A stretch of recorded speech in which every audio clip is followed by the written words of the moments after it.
Hello, everybody. Well, it's September, and that means fall is around the corner. It seems like yesterday when we were in the middle of July. I guess it's to be expected that after so many continual days of high heat, you get excited about a change in the temperature.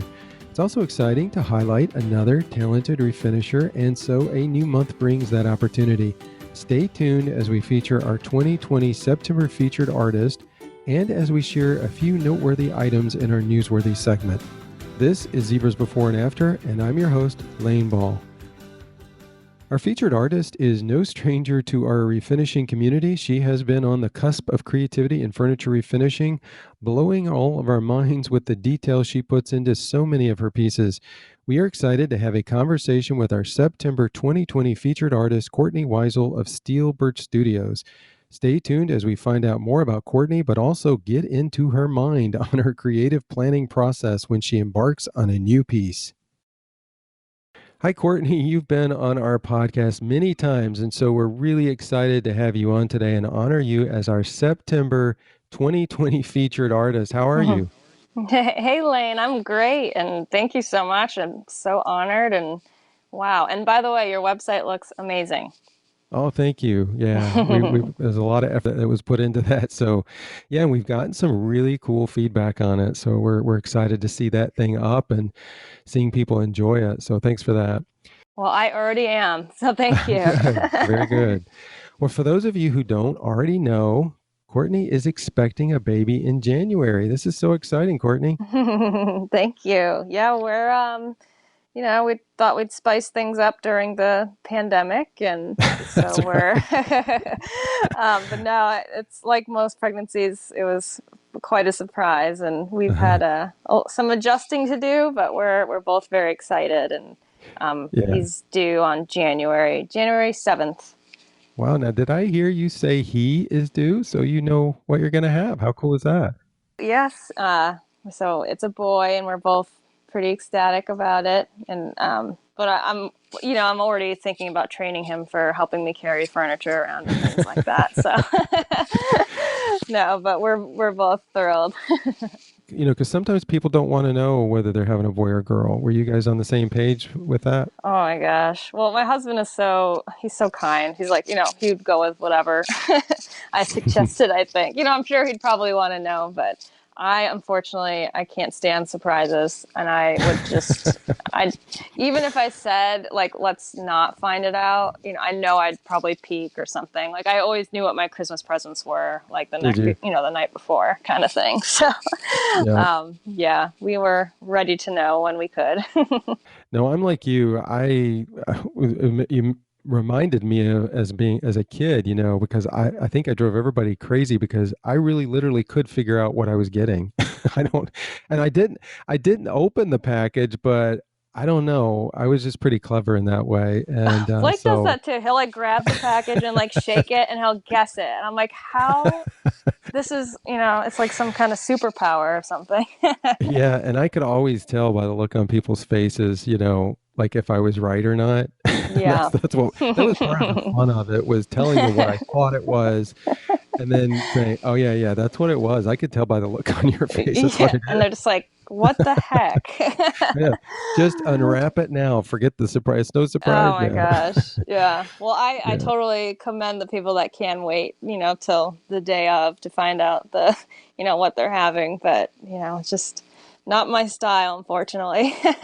yeah. That's like I said. That's my wife and I did the same thing. Is we Mhm. we both were on the same page there. We both wanted to know Yeah. because it was sort of that was the surprise too, right? Because it's going to be a Right. surprise at some point. So Like, why not have a surprise now? Why should I wait? I know, exactly, because but you're gonna have another surprise when you have them, because it's the first time you get to see him. So it's Yeah. like all these cute little surprises. But well, that's so cool. We pray all goes well, and that now. So Thank how are you. you? How are you feeling? Like, how is your pregnancy? Well, thank you for asking. The first couple months were pretty rough. I don't know why they call it morning sickness when it's like all day. Yeah, But exactly. and I'm just like, I don't understand how anyone does this. But I know that many people have done this before me, and I have people like my cousin who has two kids, and just kind of venting to her about things. And, she's just, I have the support, and my husband's great. And I got through that first trimester. And nowadays I'm just kind of taking it easy. Honestly, I'm probably not painting as much as I would like or I'm used to, but I'm really just letting my body do what it Hmm. needs to do and relax as much as I can and getting the nursery ready. And it's just an adjustment, and it's an exciting one. So You have started on the nursery process of getting that ready? I did. I just our announcement. I actually did a piece. I stripped a mid-century chest, and Hmm. we did a picture of me and my husband kind of throwing blue confetti everywhere. So I have that piece done, and then I painted the walls white, and that's all I have. So I don't know if I need diapers and all that stuff. Like, I'm hoping that somehow this magically just gets done, but you know. Well, the diapers always come usually with a few baby showers, so I'm sure Yeah. you'll get plenty of those. It's funny because, before we had kids, I remember thinking diapers, what kind of gift is just giving people diapers? But then once we Yeah. had the kids, I'm like, oh, bring it on, the diapers, because they're not Yeah, cheap. please.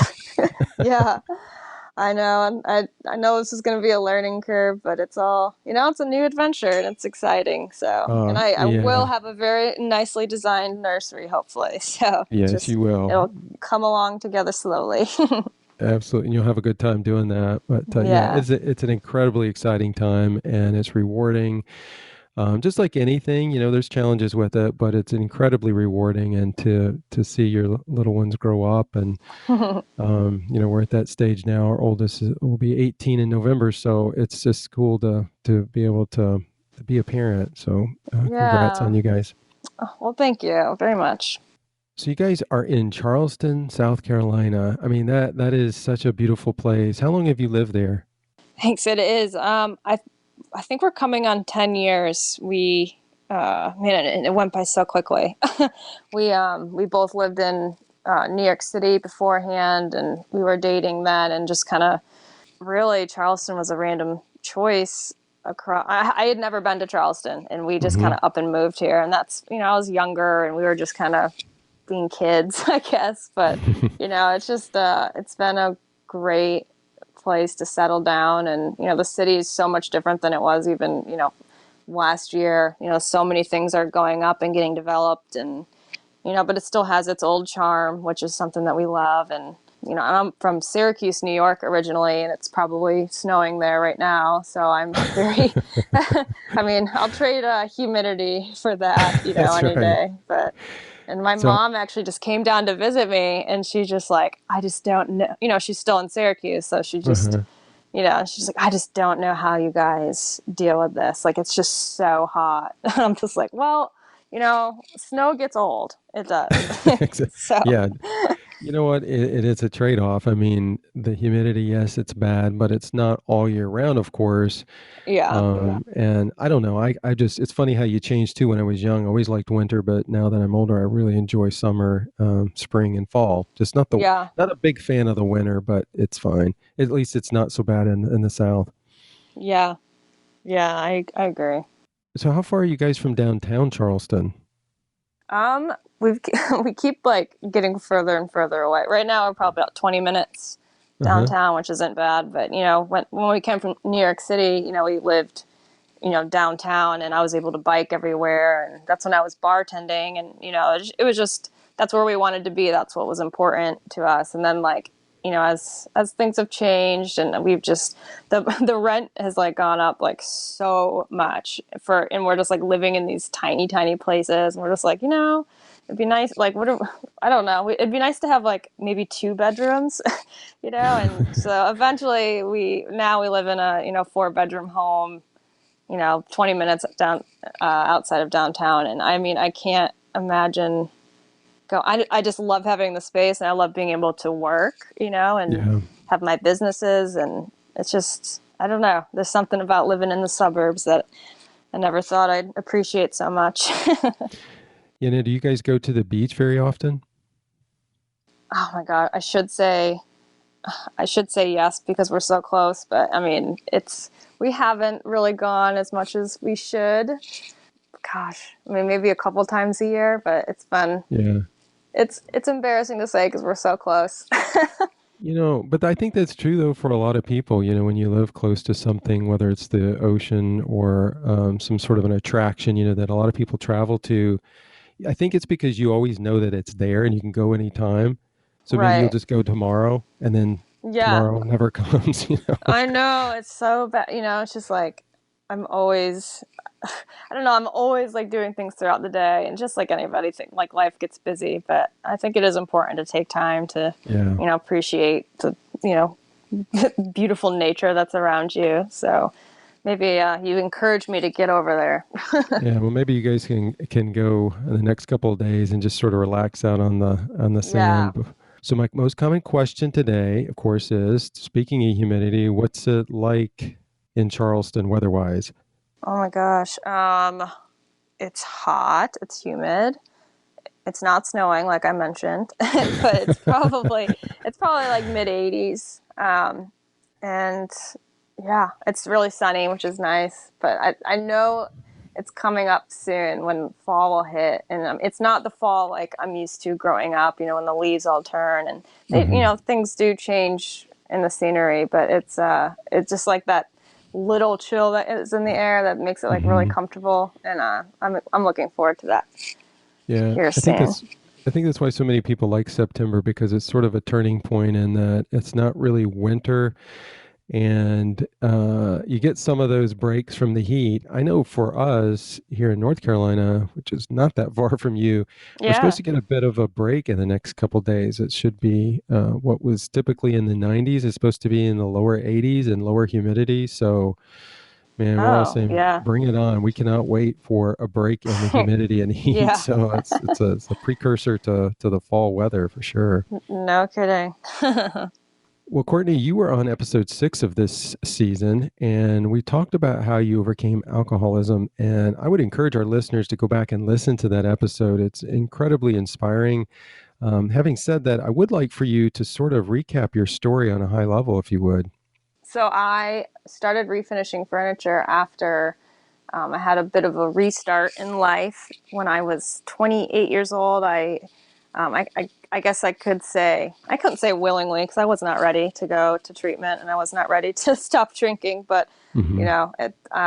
things caught up with me and I had to get help. And that was that was a turning point in my life, and was the beginning of me finding my passions and my identity, and things I love to do and who I am. And it Hmm. was just so important for me to get my life and my health back, and then Hmm. also just to like, okay, what do I love? What do I love to do? How am I going to support myself? Those are not everybody gets that chance to start over and figure those things out. And I've just been so fortunate that my story is no matter how messy, it's brought me to where I am today. And I'm just incredibly thankful for the opportunity I had, and for the people that helped me and gave me a second chance, and my husband, who stuck by me. So I eventually, after I was in treatment for about a year, I'll say, I just started making all natural skincare, and I decided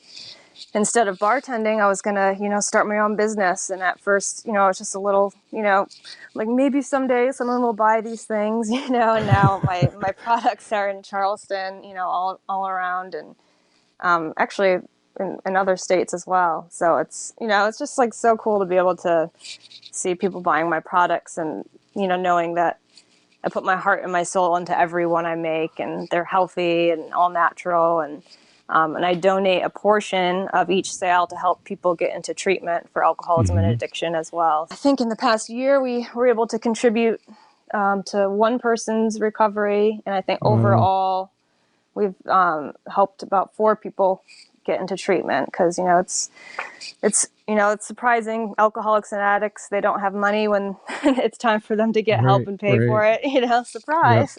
I want to be able to give someone the same opportunity I had, and Yeah. finances, shouldn't be a reason that someone doesn't get help. So that Right. was really important to me. It's such a joy to hear your story and talk with you, knowing what you came from and where you are today. I mean, married, 2 successful businesses, and expecting.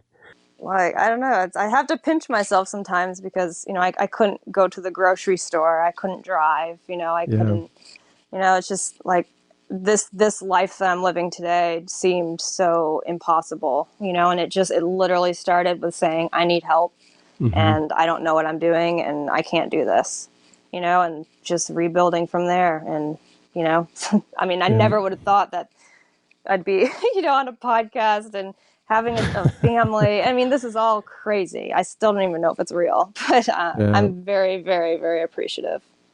Well, again, I would encourage our listeners to take time to check out Courtney's full story on episode 6.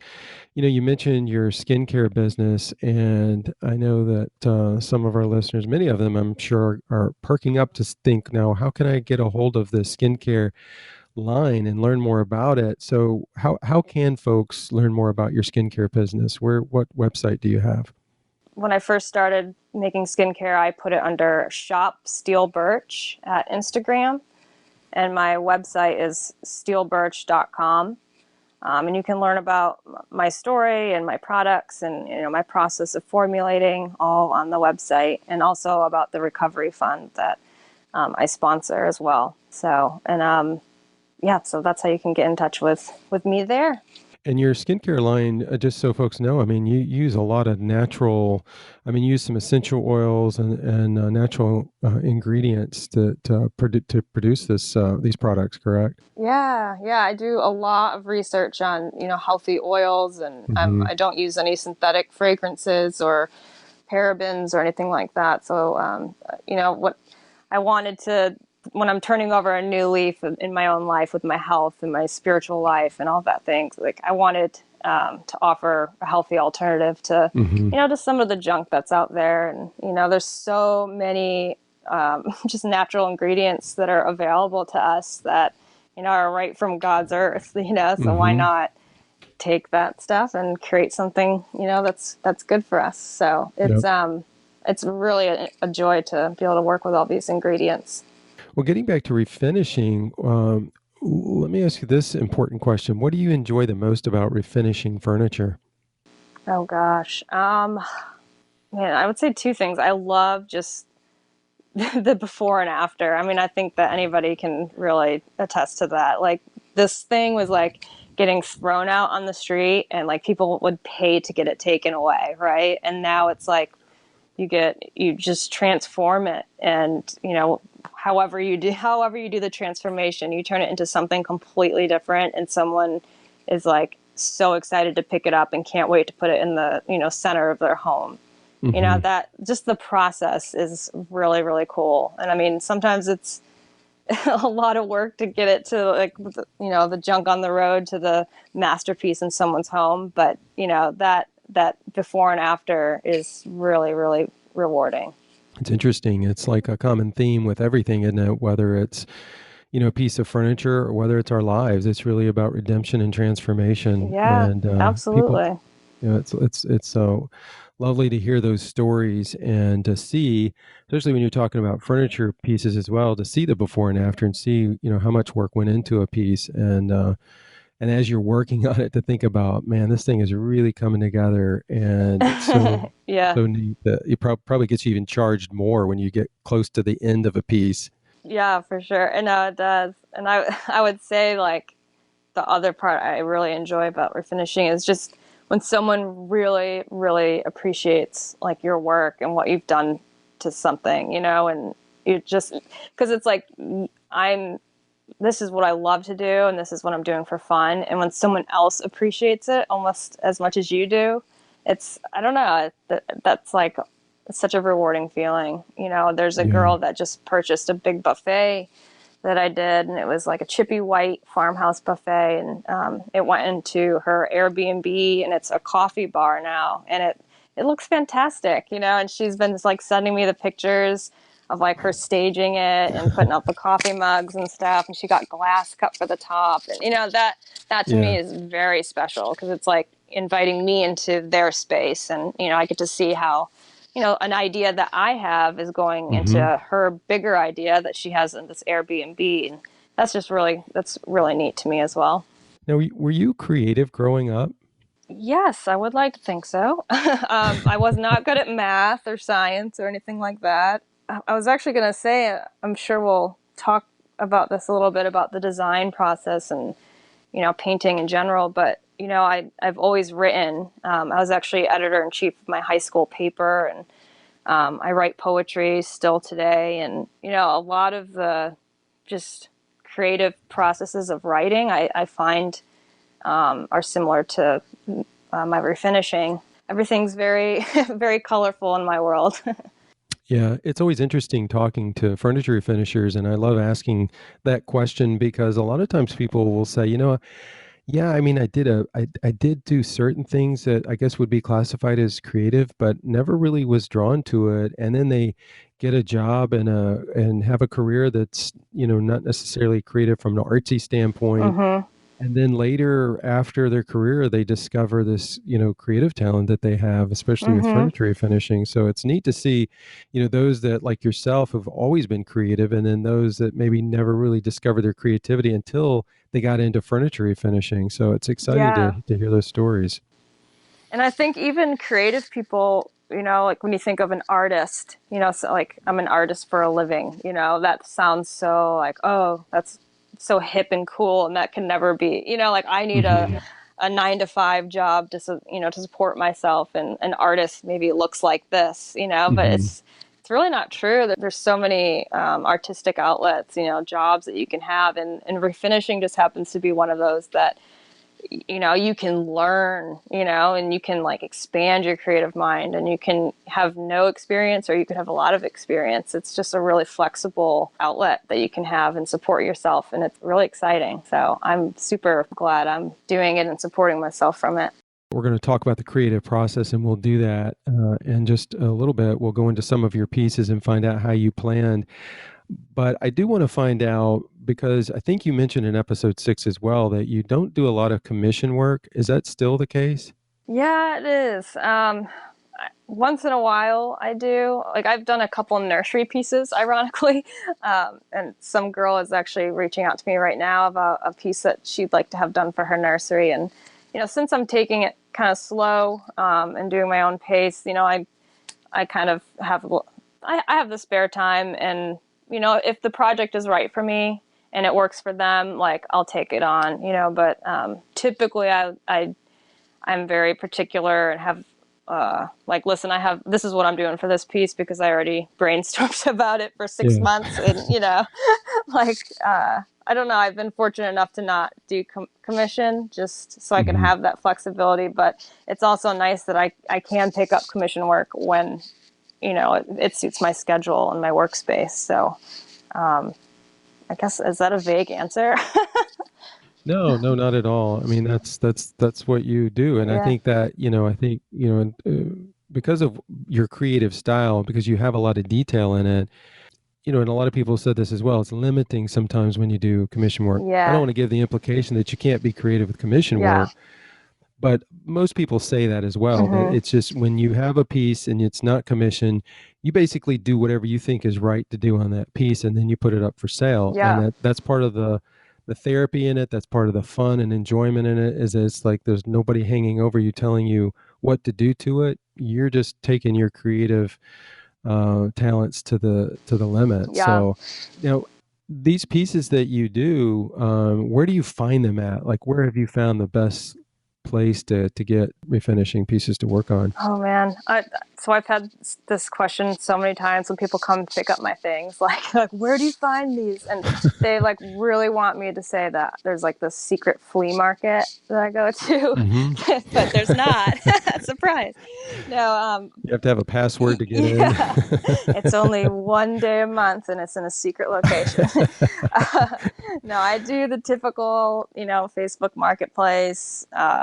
Always swinging by thrift stores when I have a free chance, just keeping my eyes open. And a lot of times too, I do have people reach out to me. That's another thing too, is with commission or when people are giving you pieces to whether they're trying to sell them to you or, just to paint for them, Hmm. the piece itself is usually, we get it at a low price because of the amount of time and materials that we put into it. So hopefully when people are reaching out, like I can't invest $400 in a dresser that I'm going to, paint for 2 weeks probably, like in order to resell it at a profit.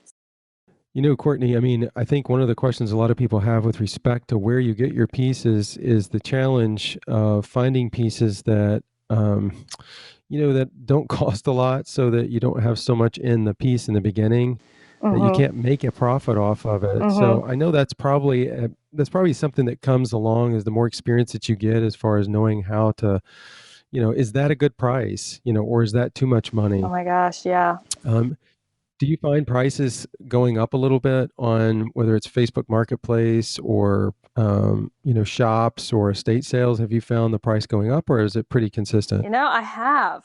My husband and I were just talking about that. Like, I don't know. I think that especially with the pandemic, people have more time on their hands and this is becoming a bigger field, which is great. But I think that people are trying to get rid of their stuff. And, of course, everybody wants to, make a decent amount from their items they're trying to get rid of. So I do see prices going up. I think that there's still things that people just want to get rid of and what they want it to get a good use, and sometimes people really do appreciate giving it to an artist because they know that they're going to Hmm. like completely transform it and give it a new life. And things are still out there. You just got to maybe look a little harder, at least in the Charleston area.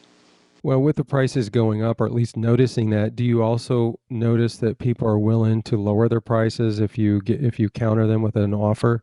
Sometimes, yeah.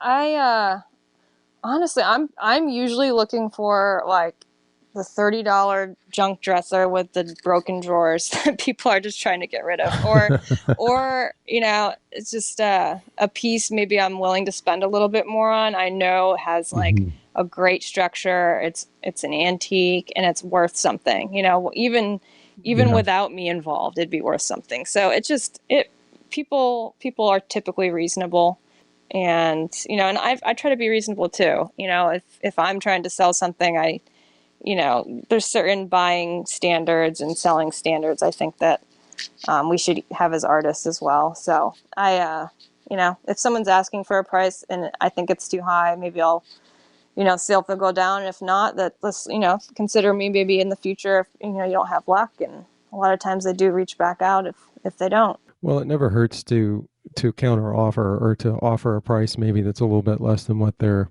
asking for, especially if you feel like it's too high. All they got to do is say no, right? Yeah, yeah, exactly.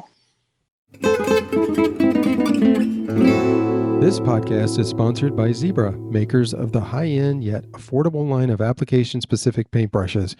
Zebra's new website is up at enjoyzebra.com, and we invite you to take it for a test drive. Test drive because it's more than an ordinary product website. There is plenty of inspiration for you, as well as a really cool quiz that guides you to the ideal Zebra paintbrush you need for your painting application. You can peruse the products that range from our paintbrushes, of course, to our latest apron designs, to our new paintbrush kit offerings. That, I might add, come in a really unique canvas bag, and any purchase over $35 or more means free shipping for those living in the United States. Well, normally on our features, we highlight 3 pieces from our featured artist and then dive into a refinishing topic to discuss. With Courtney, we're going to do something a little different.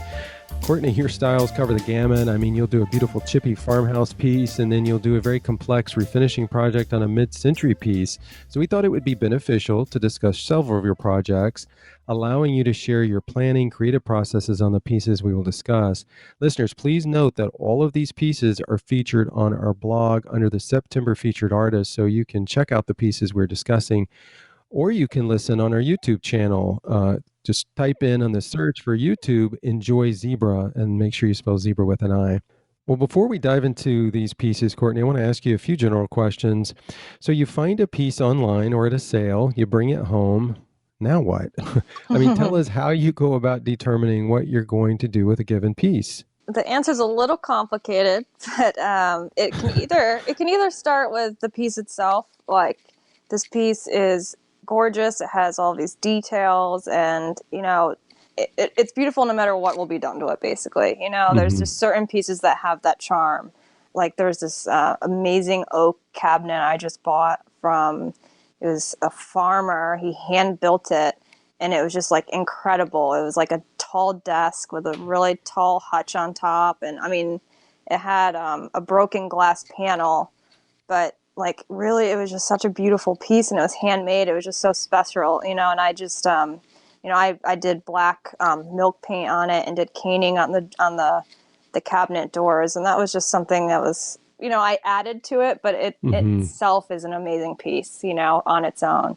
So then there's that. And then there's also, if I see, just like with writing, I'm always kind of taking note of designs I like, or patterns I see in colors, like all these paint companies have these amazing colors, but maybe there'll just be a color in the back of my head. I'm like, I really want to use this on a piece. And, it just really depends on which direction, I guess, inspiration will come from. But, I'm always collecting inspiration from different areas. So it just really depends. Do you find that it comes pretty quickly for you? I wish I could say it always does, but just like anything, sometimes things are going to like come really smoothly, or I have a vision, and once I start implementing it, it's like not coming out like I had it in my head. And, like sometimes you have to kind of detach yourself and look at the piece in front of you, and the design elements you're putting into it, and, what makes sense, what is simple, what is unique, what is too much, and kind of like dissecting what's working and what isn't. It's tricky, and and the design process is always evolving. What I thought maybe I really liked a couple months ago, I did it and it got out of my system, and now I'm doing something different. There's a lot scrambled in my mind that I'm trying to get out into the world. Well, you're doing a beautiful job of it. So keep doing what you're doing. Thanks. Let's talk for a moment about how detailed you get with some of your pieces. I know some may be thinking, well, if I got detailed like that, it would take me forever. I mean, you must be really productive. I'm determined. That's what it is. I'm stubborn. So when I put my mind to something, and, like a lot of these intricate patterns that I do, so a lot of them are stencils, some of them are hand drawn. But when you just get a vision, and you're just like, I know I want it charcoal, and I want it gold, and I want there to be 3 lines every 2 inches. You get determination, and you get a system, and you just knock it out. But yeah, it does require patience. And as intimidating as it might be to do more intricate designs, like you get better at them the more you do. And the first ones I did are, nothing fancy. It's all about getting started and doing what you want to do, and going with your gut. And, if you mess up, that's okay. You can paint over it, start over. So I think it's all about just having the drive. When you are working on a detailed piece, and you mentioned patience, do you find yourself patient in the process of painting the detailed pieces? For the most part, yes. Especially when I'm just getting started. By day 4, if I'm still working on the pattern, and I'm like, I plan to be done like 8 hours ago. So it can get definitely pretty discouraging. Like I listen to podcasts, I listen to audiobooks, and it's just very meditative to me, honestly, when I'm doing the, stenciling and the hand-drawn details. Especially when you start to see it come together, it's like, okay. But there's definitely a little hump where it's like, is this like ridiculous looking? Like, what am I doing? This is like 3 days of my life, But usually the outcome is very rewarding. So that's so important what you said, though, because I think that you have to, if you're going to get with that kind of detail, you have to be able to enjoy in the middle of the detail. And if you can find it to be therapeutic, and you really enjoy that part of it, then I would imagine you're probably suited for it. Because I think that, I know for me, that if I'm doing something that's highly detailed, I've noticed that I can get impatient in it, in the sense that it's like, I know it's going to look good and I'm excited about it, but I just want it to be done. And that's where I think some of the slip ups can take place, or you become sloppy in the finishing up of it. And then when it's done, it's like, man, I just didn't take time. So I would assume that's an important aspect. Like, do you enjoy being detailed and being patient with it in it? Then maybe that's an avenue of design you should explore. Yeah, I think so too. And, I think like with anything, maybe starting out, it's always like really excited when you first start a new project. And then it's always really exciting too, and you're like almost done, and you can see the end result. And it's the middle where it's like you're a little bit further ahead than where you were, but you still have a far ways to go. And it's just like, okay, why are you doing this? Do you believe in what you're Yeah. doing? Is there going to be a Right. reward from it? And it's just like getting through that middle weird hump of like, okay, this is what I'm still doing, spending my time. Is it worth it? And I think that goes with a lot of things in life. What are you going to do? And it's like not super exciting. It's just like the daily. Well, let's go ahead and start our discussion on your pieces and talking about detail. My goodness, this first piece is pretty recent, but it has got a lot of detail. It's an MCM end table, and you painted hexagons all over the front, inside, and then I believe part of the sides. And you used the same color. You can correct me if I'm wrong, for the back half and top that you did for creating the hexagons. So take us into your mind once you picked this piece up and started planning. Oh gosh. Well, I know I mentioned it in some of the questions you gave me for the feature, but one Yeah. of the reasons I love mid-century pieces is they're kind of a clean slate. They have really clean lines and flat surfaces, so you can Hmm. either do really simple designs and make them look very natural and simplistic and pretty, or you can do very like funky Hmm. details and kind of just like broaden your horizons with the flat surfaces. So I've always loved hexagons, and one thing I do is, like I said, I'm always like taking note of patterns and of wallpaper and textiles and different things I see. And I'm also always collecting stencils. So I love hexagons, and I have a little hexagon stencil. And I don't know, I like doing the dipped effect on pieces Hmm. where I'll paint, either I'll strip a portion of the piece or I'll paint it and then do a completely different paint job on the Hmm. the remaining. So this, I was just like, I've never done anything kind of like front dipped. I don't know if that'll look good, but I didn't really have a clear cut direction of where I was going with this little mid-century end table, but I knew I wanted hexagons and I wanted to try a different avenue of kind of how I was going to put the paint and where I was going to apply it. And originally I was not trying to torture myself with doing hexagons in the interior. And once, it's kind of funny because I'll be working on pieces like this, and I'm like, dang it, I know that for it to look the way I want it to, I'm going to have to put in way more work than I really would have signed up for. But here I go, so that one kind of unfolded. I know. I was looking at this piece. I mean, I don't know. I'm looking at a picture, so I don't know the dimensions of it. But you like had to stick your head back in there, right, to like do the back. I was able to take the back off, which did help. Oh, okay. Oh, okay. Yeah, I was sticking my head in, and it was bending the stencil around like the edges and making sure the patterns lined up. And it was meticulous. Maybe 3 days into it, I was like, all right, I think this is going to be good. Yeah. It's worth it. So Yeah. put the back on, and sealed it, and it's a really outstanding little piece. So Yeah. I bet listeners are thinking, "You dork! She took the back off. She didn't stick her head in there." we try to make Well, things easy on that's ourselves right. when possible. Well, now I have to ask this because I'm just so curious. Where did you put the first pattern on? Like, where did you start? Like on the drawer? Like, how did that happen?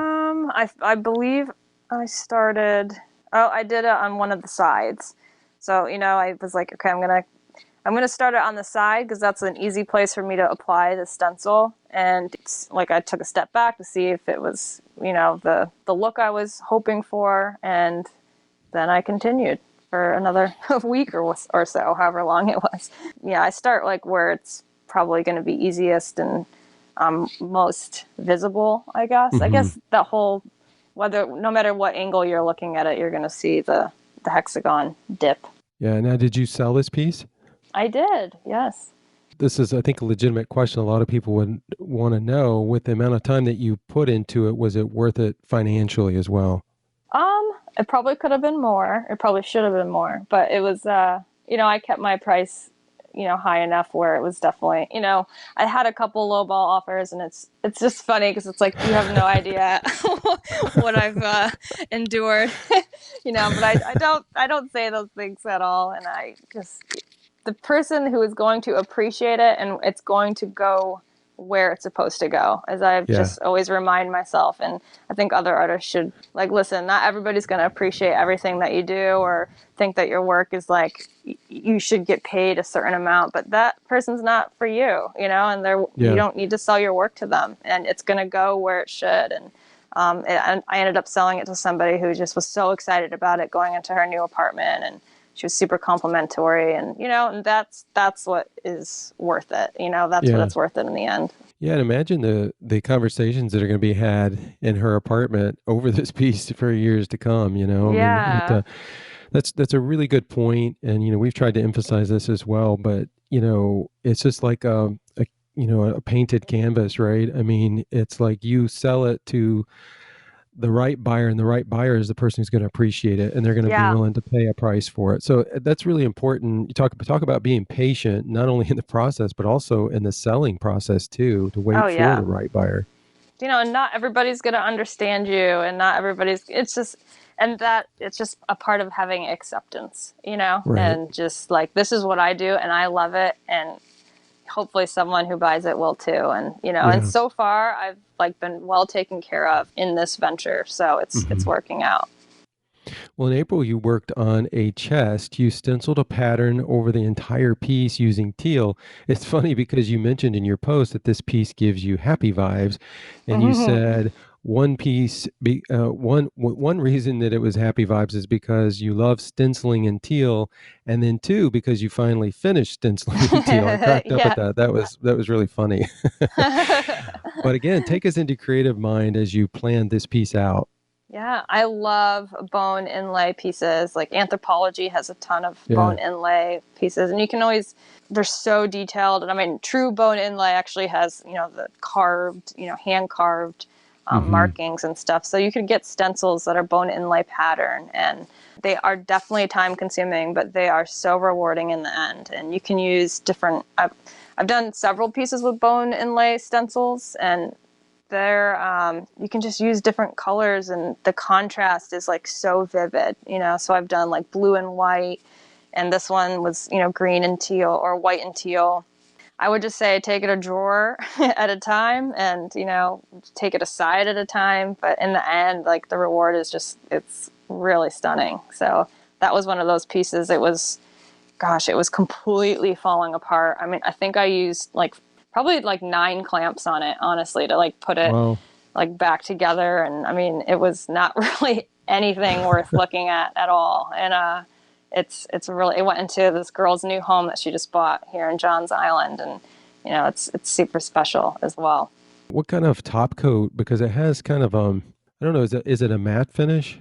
Yeah, it is. So I believe that I used Fusion mineral paint on that one. So that one doesn't need a top coat, but I had to shellac it a lot first, because on top of it falling apart, it was also like crazy bleed through. So it Mm. shellacked, and then I used, I believe it was picket fence, and then I forget what color. I think it was just a custom blend I made of teal, and then just Mhm. a matte top coat that I had, polyacrylic. It looks like the teal that you used when you look at the close up, which is a really cool effect. It's darker in some places and lighter in others. Is Yeah. that? When I'm making a blend, especially when I'm doing like really detailed stenciling like that, sometimes to make the effect, with different depths, of the color, you can kind of just do lighter in some areas, kind of let the brush do the work. If you just dip the brush into the different paint tones, and you Uh-huh. just kind of go over the stencil, it'll all blend together really nicely. And it Mhm. just kind of happens on its own too, which is something that I like to do. Like as you were doing the structural repairs on it, and you were talking about clamping it, multiple clamps. Were you planning on doing this stencil, or were you still kind of thinking through like what you were going to do with it? Actually, I was, because the shape of the piece itself, it's not a mid-century piece per se, but it's has a really straight sides and fronts. Hmm. So I knew it was a good piece to stencil, because it had a lot of flat surface area. So I was, Yeah. and I think it had been a while since I had stenciled, because I get like a craving to do a stenciled piece after I've done like really manual pieces after a time. So I'm like, I'm ready to stencil. And then after like the second day of stenciling, I'm like, I really understand why I needed a break from this. So that's probably why I wrote that caption at the time. Well, in October of last year, you worked on a Johnson Carper piece and you went with a charcoal dip and hand painted a geometric pattern in gold and white. I hope our listeners are looking at this piece or will look at this piece because as we discuss it, you've got to see it as she's talking about because this thing, in my mind, looks like it belongs in a museum. Oh I my mean, gosh, thank you. did you go crazy painting that pattern on there? I mean, it is incredible. I mean, once again, tell Oh, us how you came up with this design, Courtney. thank you. That one was really popular, and that was a hard piece to do, honestly, because it was in really good condition on its own. And there's some people who would have me killed, for putting any paint on it. But, I had a vision, and this is one of those things I saw. I believe it was just a picture of an interior space I saw on Pinterest.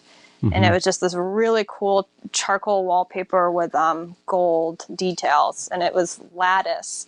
But I was just like, I really want to do something like charcoal and gold. That color combination just looks really cool.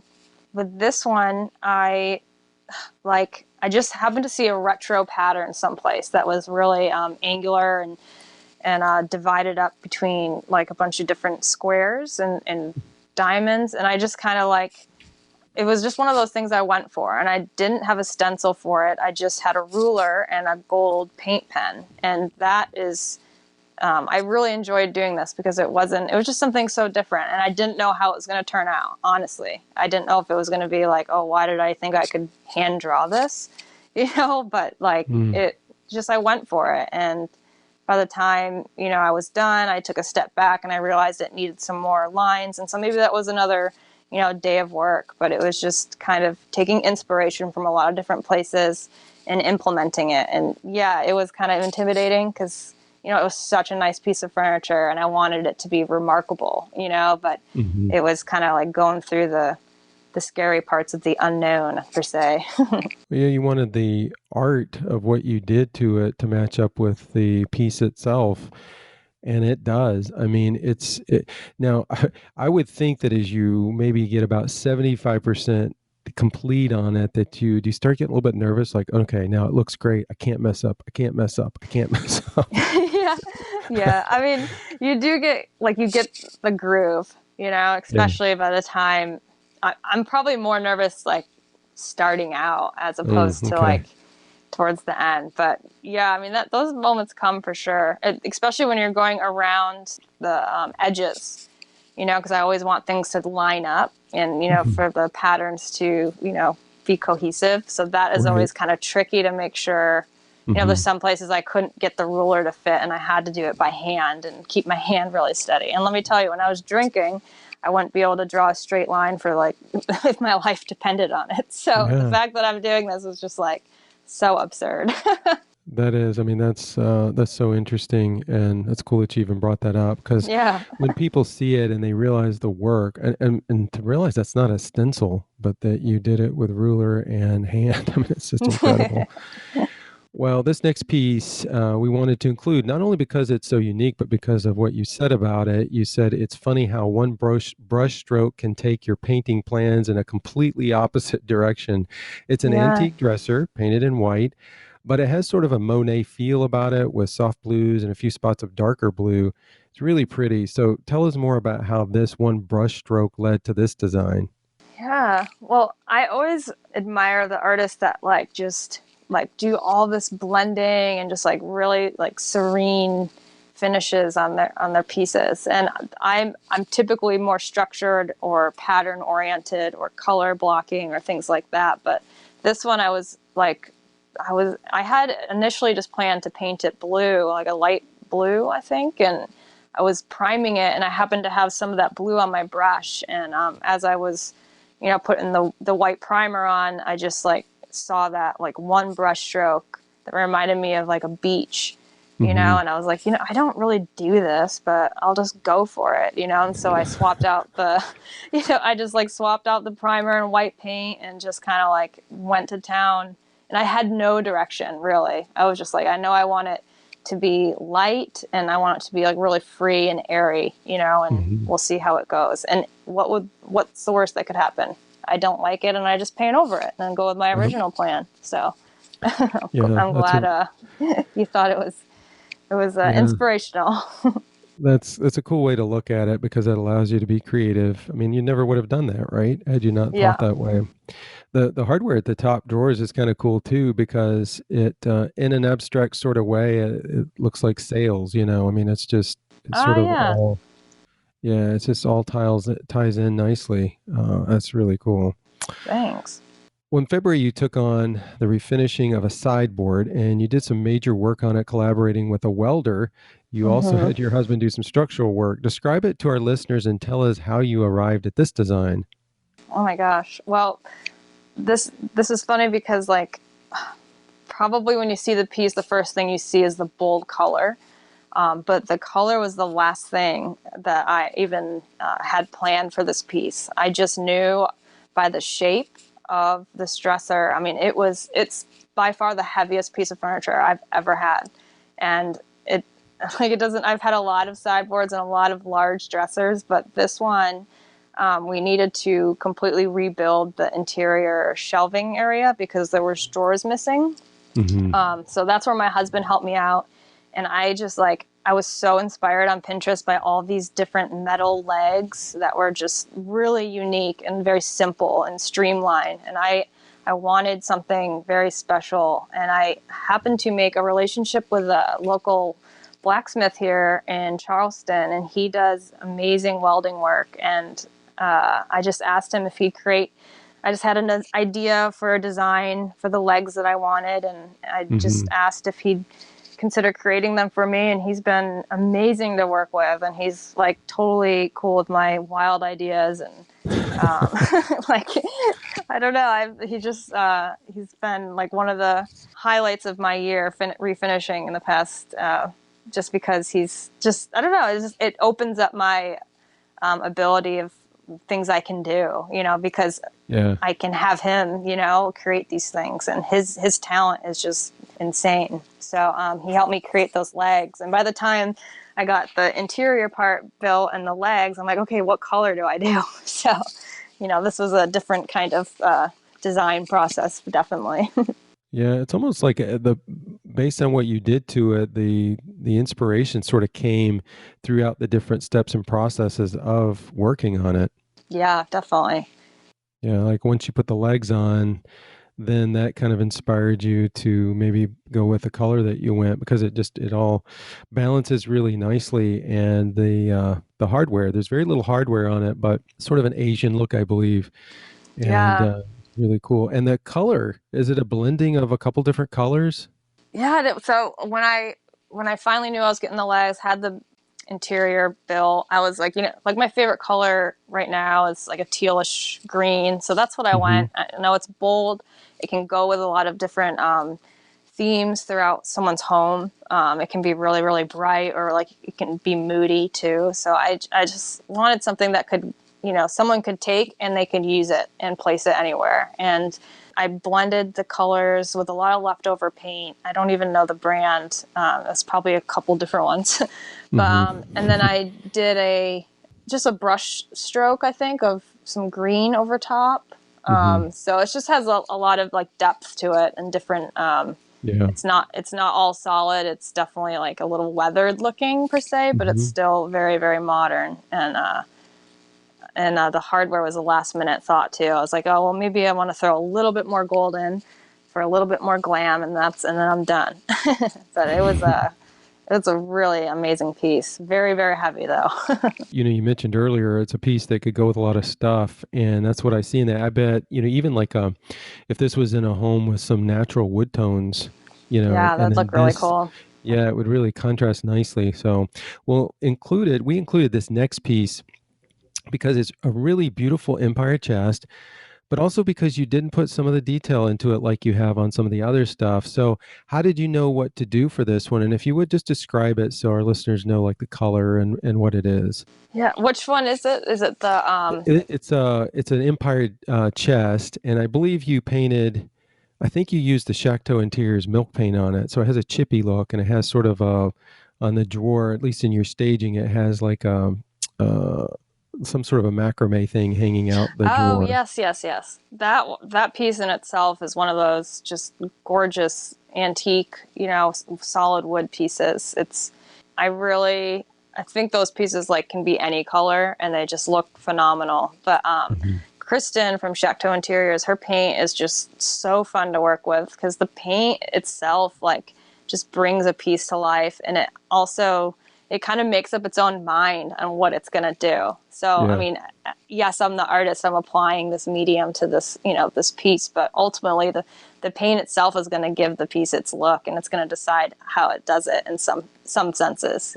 So I Hmm. wanted it to be, I wanted this one to be classic, and I wanted it to be chippy, just to kind of make it authentic to its age. And coal black. Oh, I'm sorry, not coal black. Black beach. It's one of my Hmm. favorite blacks. It's just a very true black. There's no like blue pigments in it. You're Hmm. gonna get the rich black that you're hoping for when you use the paint. So it just looks so classic, and that sold very, very quickly. It's just a gorgeous piece. Yeah, and the wood tones underneath that are coming through just add to that classic look. And now the hardware, did you paint the hardware? Because the hardware blends really nicely into the black tones. Oh, thanks. No, I think I just left the hardware as Mm, it was. So that was wow. it's all natural, is what I think. Well, like I said earlier, we wanted to include this in because it shows the breadth of design abilities, and it shows the importance of really looking at the piece and trying to determine what to do. And it doesn't always mean being very detailed with every piece that you get. So this is a good Hmm. demonstration of that. Well, we're going to end our discussion on your favorite piece, but I have to share that this piece as well is a favorite among a lot of people as it won the best MCM in our 2019 Golden Brush Awards. And it was also featured as the Zebra Furniture Art back in November of 2019. Mm. Describe it for us and tell us why it's your favorite. Yay! The Brasilia is my favorite for many reasons, but a lot of what you just said. I mean, I was just so taken back by winning the Golden Brush Awards with it, and it was just incredibly. I don't know. You put in so much work into all of these ideas, and it's just for other people to like love what you do. It's so cool. So, Mm. super honored to have it picked. But this one, the Brasilia itself is one of those like iconic pieces from mid-century time, and it's just, I mean, it's like there's not a piece like it. So the Hmm. different details and curves and the wood grain, it's just so gorgeous. And originally, this was completely spray painted with brown, so it was very ugly, and it took me a bit to appreciate like just how wonderful this piece was and like the craftsmanship of it. And I just, my plan in the beginning was to just strip it and, see what was underneath. And as soon as I was getting through the different finishes, I was just like seeing the walnut wood grain underneath. And I was like, man, I Hmm. really want to preserve this like authentic natural wood look, and trying to figure out a way to balance it with the different carvings on the front. And around this time, too, I had been asked by the Chippy Barn to help launch their new paint line with all the different artists that were featured for different paint colors. And I was asked to do Finimbo's, Jen, her name is Jen Hmm. from Finimbo, to do eucalyptus, and it was such a pretty green. And it was like, I'm like, this green actually like works in my home, and this would look really, really good with this wood grain I'm like revealing from this piece. And it kind of just all came together perfectly. I needed to use this paint, and I also wanted to keep the wood grain. So like, how do I balance the two?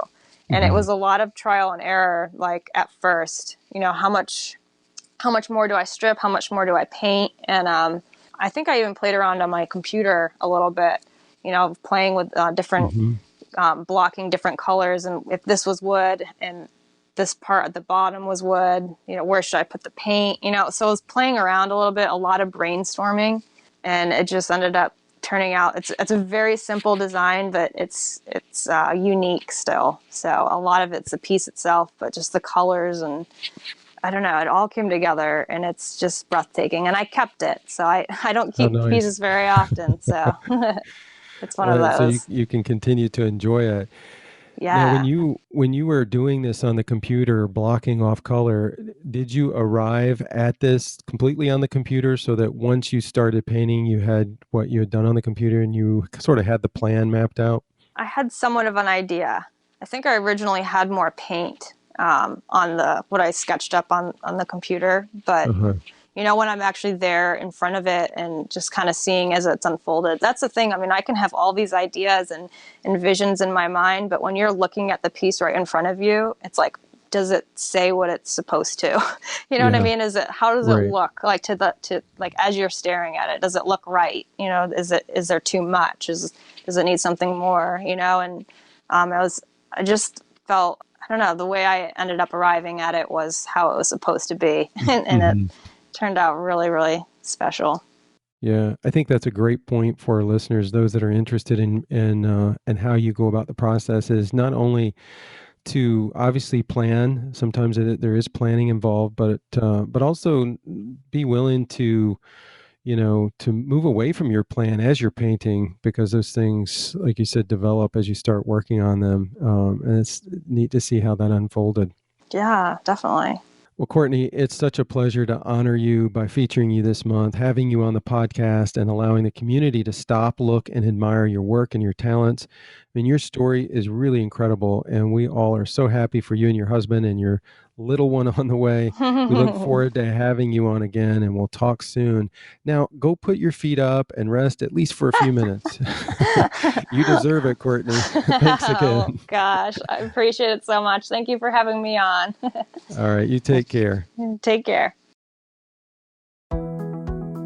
Our podcast is available in several locations now, multiple podcast directories, thezebrablog.com, on YouTube, and now on our new site, enjoyzebra.com.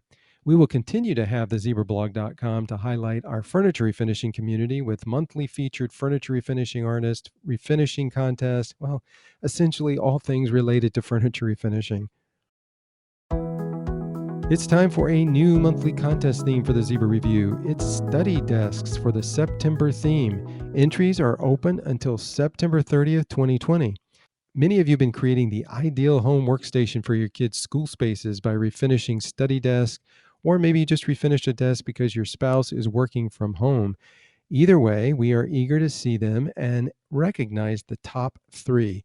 Use the hashtag #TheZebraReview and you'll have your pieces before our judging panel as they will choose 3 winners. We will be featuring a guest judge each month with our Zebra Review judges.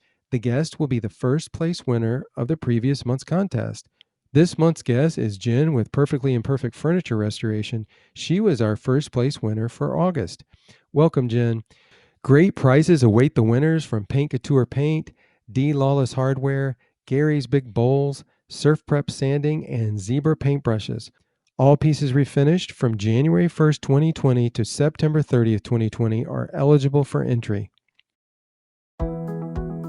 We would love for many more people to discover the Zebra Before and After podcast. Please leave us a review on your favorite podcast directory. It really does make a huge difference in the rankings. And thank you for listening. We hope you enjoyed this episode of the Zebra Blog's Before and After Furniture Refinishing podcast. Today's episode is also featured on thezebrablog.com along with contact information for today's guest. Your comments and suggestions for future episodes are always welcome, and we encourage you to share those by clicking on the podcast slide in our header at thezebrablog.com. That's zebra with an I blog.com. Thanks for listening. Stay safe and happy refinishing.